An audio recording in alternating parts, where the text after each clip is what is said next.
Hello. Earlier this evening, you mentioned that more laws equals less freedom. And then later, you quoted Harvard by mentioning that operating within the boundaries of laws creates freedom. Where do you feel that the line is drawn for that? So just say that again. So it's kind of the similar quote. You're saying, so the more secular, the less free. Just repeat that. Sorry, I was a little distracted. So. Correct. It was the quote from Harvard earlier that you mentioned, that it's just important to operate under law, which can provide freedom for people. Yeah, so law, in my opinion, needs to pursue virtue.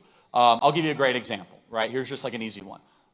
Drag queen story hour should be outlawed in America. Children should not legally be allowed to go to these, to people that, in public libraries that wear dresses and prey on young children, right? That shouldn't be allowed, right?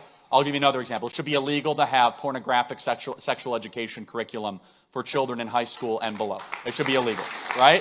And so that's an idea of the law trying to point towards virtue, right? And this is part of what it means to live in a constitutional republic. We're going to have to debate it. We're going to have to talk about it, right? Sometimes you have to be willing to say that should not be allowed, but that actually makes people freer. I know that's like something that sometimes more strict libertarians will say, how dare you say that? Well, it's true though, right? And I'll give you an example, which is, you know, in some of these movements where they decriminalize certain measures, it doesn't actually make people happier or doesn't make the community better.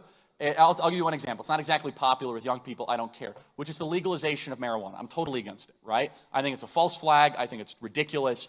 And I think that marijuana is really bad if you don't do it. And I get hatred from both sides on this. Don't care. The point is that as states have legalized weed, the states have become more dangerous.